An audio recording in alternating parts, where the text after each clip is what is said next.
The Blair Witch was a legendary being in Burkittsville, Maryland.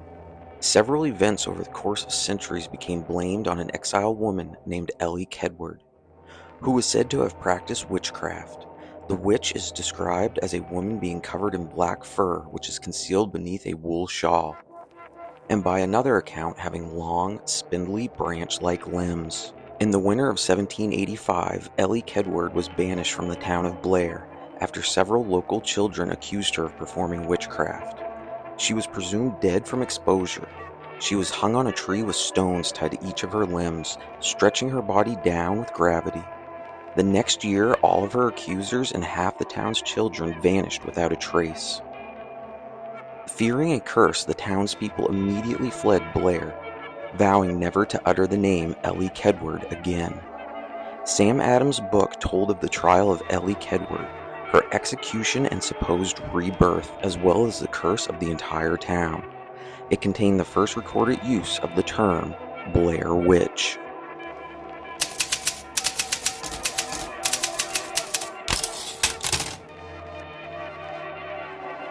Modar is a bastard offspring of the Norse god Loki and is one of the Jotnar, a race of troll, giant-like gods that served as the rivals of the gods of Asgard in Norse mythology.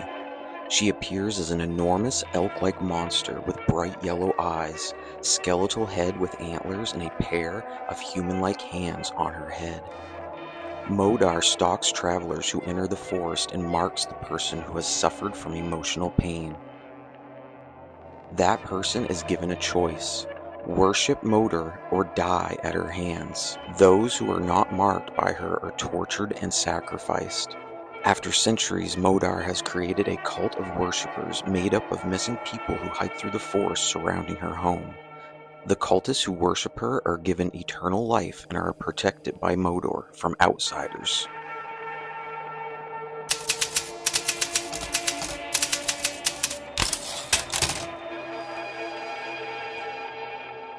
Candyman's origins are explored in a legend surrounding the tragic death of a painter in the city of Chicago during the 1800s.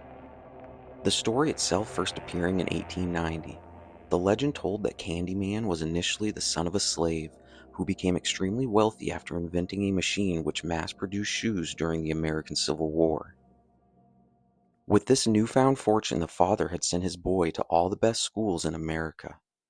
The young man growing up to become a polite and good-natured gentleman, as well as a well-known painter, most famous for capturing a person's status in portraits. Sometime around 1890, the young painter had been commissioned by a wealthy landowner to capture the beauty of his daughter, a white virgin. The painter and the landowner's daughter fell in love. Unfortunately, the girl's father discovered their relationship and hired a lynch mob to find and kill the young painter. As the mob chased him down the streets of the near north end of Chicago, they eventually overpowered him and sawed off his right hand with a rusty blade. The young painter's body was then smeared with honey from a local apiary, causing the bees to sting him to death and prompting the future generations of the neighborhood to christen him Candyman. The painter's dead body was then burned on a pyre and his ashes being scattered around the entire region.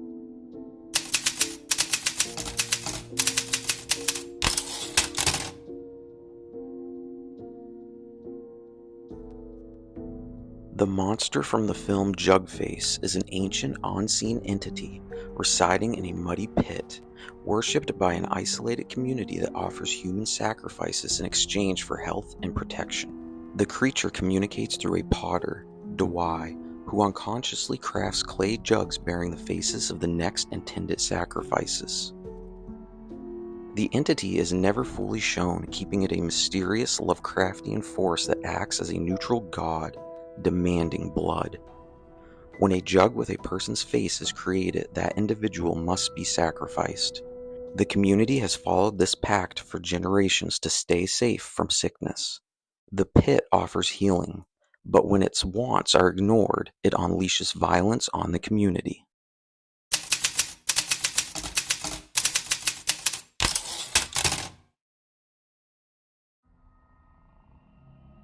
The Pet Sematary is the central villainous plot element of Stephen King's classic. It is an ancient Native American burial ground behind its neighboring present-day animal graveyard of the same name that has become cursed, causing anything that is buried there to return to life as zombie-like beings that are violent and cruel. The Pet Cemetery is a primitive burial site supposedly used by a Native American tribe known as the Micmacs. However, it was also suggested that it was used to bury the victims of cannibalism and as a result became haunted by the Wendigo, a demonic creature that is said to be of Native American folklore.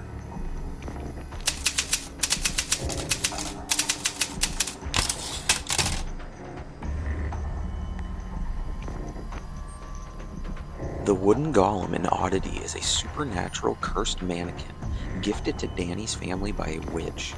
Designed as a vessel for vengeance that Darcy animates to kill those responsible for her twin sister's murder.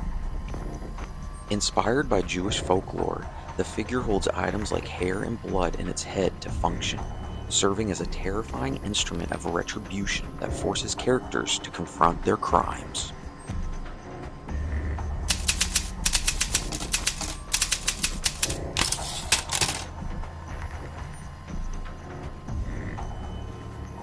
Unlike the demon Toby in earlier films, the movie Paranormal Activity: Next of Kin features Asmodeus, a demon that causes pestilence and turns people against each other. According to legend, a white witch once entrapped Asmodeus within a woman. The community protects the world by keeping the demon contained inside a living woman's body. The curse is passed from mother to daughter. In the movie, Margot's mother Sarah was the previous host, kept in a cave beneath a church, and the cult aimed to pass this role to Margot. The community is not actually Amish. They are a cult that has adopted this lifestyle to isolate themselves. They act as twisted guardians or white witches rather than evil practitioners seeking to unleash the demon.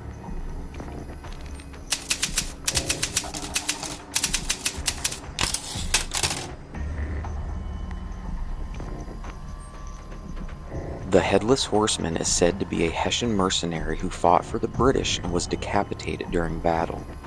He is often described as riding a black steed and carrying his head on his saddle. This character is rooted in European folklore. In Washington Irving's story, the tale is meant to be local legend. It is strongly implied that the horseman who chases Ichabod is actually Brom. However, in the Tim Burton film, the horseman is a murderous supernatural creature summoned and controlled by Lady Van Tassel to kill her enemies.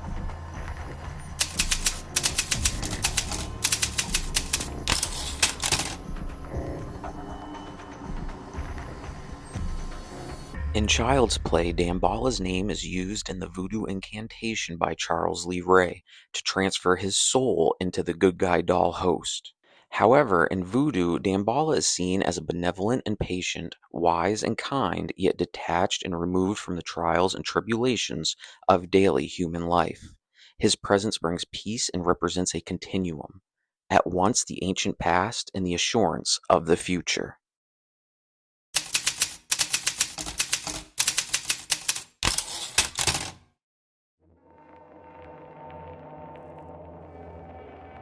The movie The Watchers is deeply rooted in Irish folklore, a reimagining of fairies or the Fae as ancient, menacing creatures rather than whimsical beings. The plot centers on changeling mythology, where mythical subterranean inhabitants of Ireland imprison humans to study them, mimicking human behavior and appearance to eventually replace them.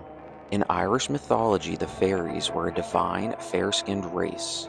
In the movie lore, they are banished underground by early humans and evolved into tall, thin creatures with sharp claws and teeth.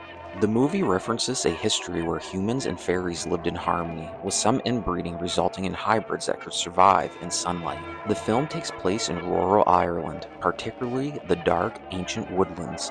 This mimics the traditional folklore told of fairies and the Fae. Thanks for taking this trip with me as we explored the folklore background behind some of our favorite scary movies. Drop a comment and share your favorite folklore found in horror. Until next time, this is Planet Phobia signing off, and as always, wishing you good luck on your horror journey.